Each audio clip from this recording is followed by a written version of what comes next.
The Roman Catholic Cathedral of St Mary and St Helen stands prominent along Ingrave Road, close to the town centre. Often referred to as Britain's newest cathedral, it's a blend of old and new, with part of the original Gothic-style Victorian church visible from the south side. Built in 1861, it was decided in 1988 that repairs just to the existing church were uneconomic, and a decision was made to build a new extension. Architect Quinlan Terry was commissioned to create the new design, and the fine results can be seen today. Quinlan came up with a classic style, and the cathedral was dedicated in 1991.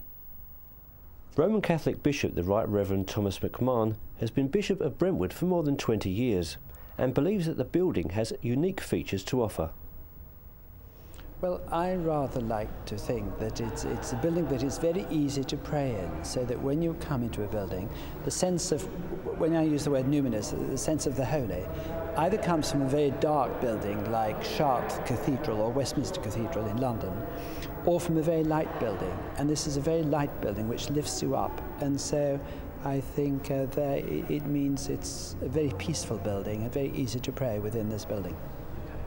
I would say the reaction of people who've come here in the past 10 years has been a very positive one.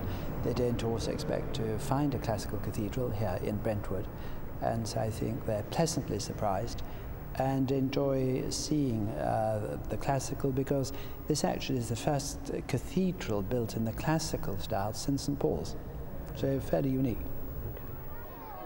After a decade, the building is receiving royal recognition with a visit by His Royal Highness Prince Charles, and the Ingrave Road was full of excited people waiting for his arrival.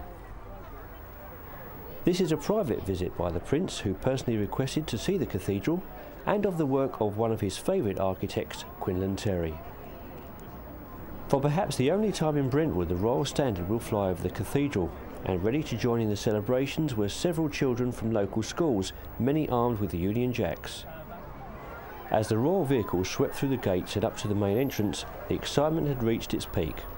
Prince Charles looked genuinely pleased with the enthusiastic reception and went on to spend half an hour in the cathedral, before emerging from the south side for a private meeting with Bishop Thomas McMahon and architect Quinlan Terry.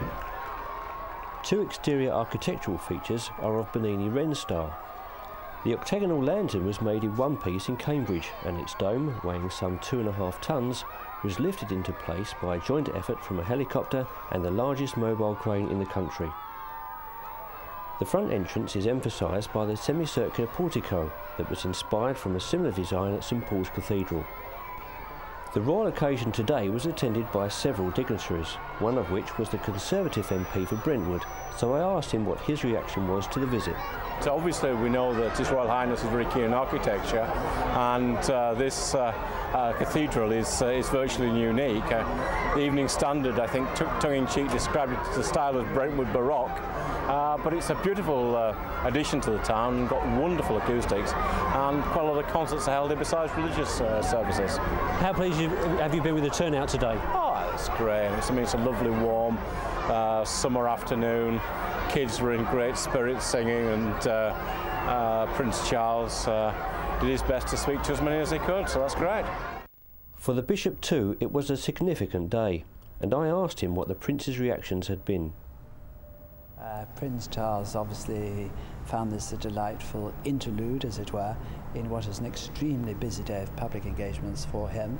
Architecture is very close to his heart, and so to be able to come and look round a lovely building, listen to the choir, and to chat about architecture and be in a religious building obviously was very special for him, and of course extremely special for us. Of all the people I've shown around, he's the first one that's said to me, "Now tell me about those chairs. Are those Essex chairs?" And so that shows both knowledge and a very keen eye. The royal visit celebrated the first decade for this important building, and as the royal party left, so did the children, no doubt with memories to tell their children one day.